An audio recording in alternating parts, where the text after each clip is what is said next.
आज की इस वीडियो में फ्रेंड्स आप लोगों के साथ बात करने वाली हूँ कि अगर ये इस टाइम में आपके साथ ये कॉमन प्रॉब्लम आपके रोज़ प्लांट में आपको फेस करना पड़ सकता है कि आपके प्लांट की लीव्स पूरी ख़राब हो जाए, किसी तरह से आपका प्लांट अगर इन्फेक्टेड हो जाए, उनमें इंसेक्ट अटैक या कुछ इस तरह की प्रॉब्लम आ जाए और आपके पास ज़्यादा मतलब जो भी इंसेक्टिसाइड वगैरह है वो सब नहीं है, तो कैसे आप घरेलू चीज़ों का इस्तेमाल करके अपने ख़राब मरते गुलाब को दोबारा से बचा सकते हैं। उससे पहले देखिए मेरे इस गुलाब में कितनी सारी कलियां आ रही हैं, कितने अच्छे से मेरा पूरा प्लांट ये वाला हेल्दी है और इस पर बहुत सारे फ्लावर खिल रहे हैं टाइमली। अभी कुछ टाइम पहले इस पर 10 से 15 फ्लावर एक साथ खिले हुए थे और इस तरह की कली देखिए अब फिर से बनना स्टार्ट हो गई है। तो चलिए वीडियो को स्टार्ट करते हैं। Hey guys, this is Shagufta and you are watching my new garden. Rose plant देखिए फ्रेंड्स, विंटर जो होता है वो इस टाइम में आपके रोज प्लांट का ग्रोइंग पीरियड होता है। इस टाइम में आपके प्लांट में बहुत बड़ी बड़ी क्वांटिटी में फ्लावर्स आते हैं और बहुत अच्छे से आपका प्लांट ब्लूम करता है। मैं बात कर रही हूँ इस वाले रोज प्लांट की कि अगर आपके प्लांट में कुछ इस तरह की दिक्कत आ जाए जिसमें आपका प्लांट आपको लगे कि अब बचा पाना मुश्किल है, तो उस टाइम में आपको क्या करना होगा। जब भी आपके प्लांट की इस तरह की कंडीशन हो जाए कि बहुत सारी इनमें लीव्स जो लगी हुई थी वो सारी इन्फेक्टेड थी, उन लीव्स को मैंने कट करके हटा दिया। तो अगर आपके रोज प्लांट में इस तरह की प्रॉब्लम आपको दिखाई देती है तो सबसे पहला काम आपको जो करना है वो ये है कि आपको आपके प्लांट में पानी देना बंद कर देना है। आप वाटरिंग सबसे पहले अपने प्लांट की रोक देंगे और अगर उसकी मिट्टी बहुत ज़्यादा सख्त या सौगी गीली मिट्टी है तो आप उसकी गुड़ाई करके उसको अच्छी सनलाइट में रखेंगे। सबसे पहले आपको अपने मरते हुए गुलाब को बचाने में ये काम करना है। फिर उसके बाद आता है सेकंड स्टेप में आपके प्लांट की जितनी भी लीव्स इन्फेक्टेड हैं आप चेक करिए, ब्लैक होती, ब्राउन होती। मेरे पूरे प्लांट पे प्रॉब्लम आ गई थी तो मैंने ज़्यादातर इनकी लीव्स को निकाल दिया है। उसके बाद भी कुछ कुछ जगह पे जो मेरे प्लांट की लीव्स हैं खराब उन लीव्स को मैं निकाल रही हूँ। देखिए मेरे प्लांट की जो ये न्यू ग्रोथ आ रही है वो सही आ रही है, लेकिन जो पुरानी इनकी पत्तियाँ थी इस तरह से जो फेडेड वगैरह थी उन सब को मैंने अपने पूरे प्लांट पे 60 to 70% जो मेरी पत्तियाँ थी उन पत्तियों को मैंने पूरा तोड़ के हटा दिया है। क्योंकि ये इन्फेक्टेड लीव्स अगर लगी रहीं तो आपके प्लांट में जो प्रॉब्लम है वो आपका सही होगा ही नहीं, ये पूरे तरह से प्लांट में फैलेंगी। तो दो काम आपने कर लिया। तीसरा काम आपको ये करना है कि आपके प्लांट को फुल डे की अच्छी सनलाइट में रखिए।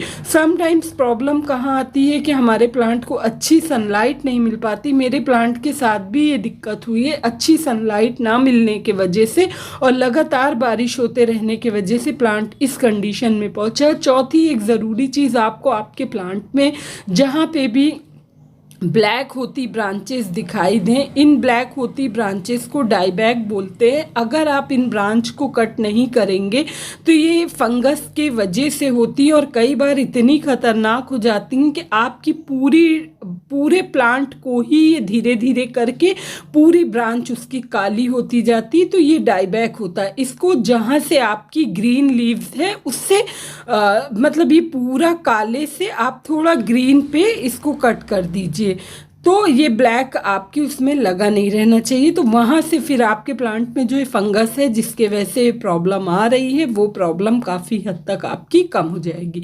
इसके बाद आपको जो एक ज़रूरी काम करना होता है, जब भी मिट्टी बनाइए तो बहुत वेल ड्रेन सॉइल बनाइए, क्योंकि गुलाब आपका एक हैवी फीडर प्लांट होता है। इसको टाइमली बहुत सारे न्यूट्रिएंट चाहिए होते हैं अच्छी फ्लावरिंग करने के लिए। तो हमेशा आप, और ये एक परमानेंट प्लांट होता है तो इसको हमेशा बड़े गमले में लगाइए, मतलब एटलीस्ट 10 इंच का पॉट दीजिए और मिट्टी बहुत वेल ड्रेन आप बनाइए जिससे आपके प्लांट में वाटरिंग पानी रुकने ना पाए और किसी तरह का कोई फंगस वगैरह ना लगे। खाद देखिए मैं अपने प्लांट में क्या खाद देने वाली हूँ, किस तरह से। जब आपके भी प्लांट की इस तरह की कंडीशन हो जाए तो लीव्स वगैरह हटाने के बाद आपको आपके प्लांट में खाद देना होता है। खाद देना बहुत ज़रूरी होता है। ये मैं आपका ऑर्गेनिक यूज़ कर रही हूँ। मेरे किचन से निकला हुआ ये वेस्ट है, ये है अनियन पील्स हैं इसमें, और कुछ कुछ पोटैटो पील्स हैं, कुछ इसमें ऑरेंज पील्स भी हैं। इन सबको अच्छे से ड्राई कर लिया है मैंने, अच्छे से इनको धूप में, जब धूप निकली थी तब मैंने इनको सुखा लिया था। जब भी इस तरह का आप कुछ भी दे रहे हैं तो हमेशा मेन स्टेम जो है आपकी, उससे दूर पे आपको फीड करना है। इसको अच्छे से आपको अपनी पूरी मिट्टी के नीचे दबा देना है, क्योंकि खाद आपके अनियन पील में बहुत अधिक क्वांटिटी में पोटेशियम, सल्फर और भी इसमें दूसरे माइक्रोन्यूट्रिएंट होते हैं जो कि गुलाब के पौधे को बहुत ज़्यादा पसंद होते हैं। आपका ऑरेंज पील जो है ये आपका सिट्रिक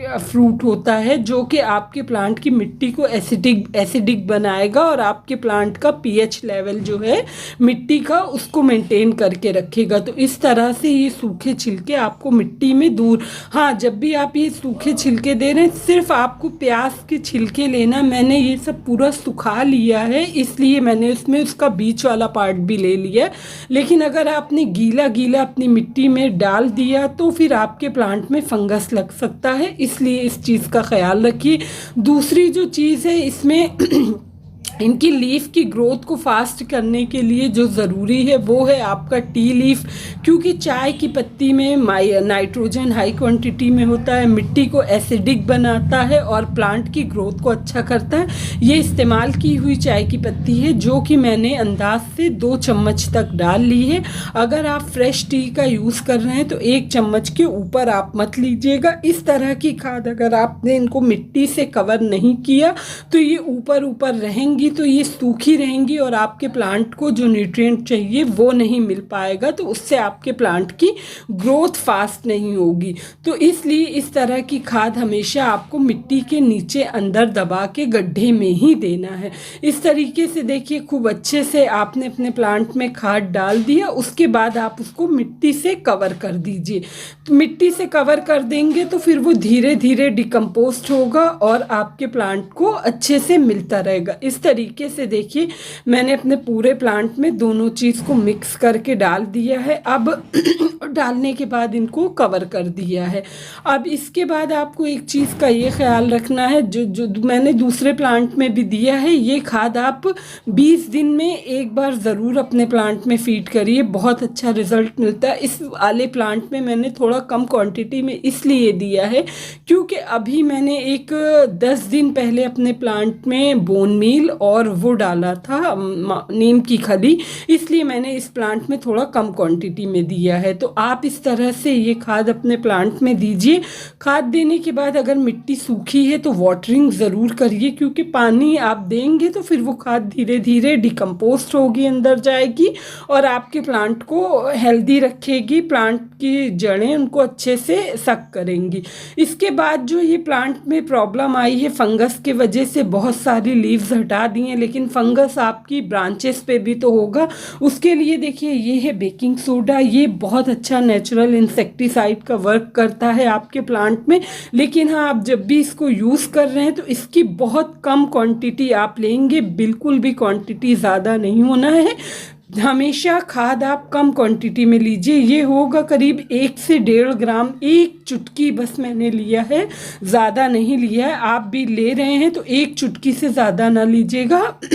आप ये इस तरह से इसको 1 लीटर पानी में डिज़ोल्व कर लीजिए। अब विदिन अ सेकेंड ये आपका मिक्स हो जाएगा पानी में।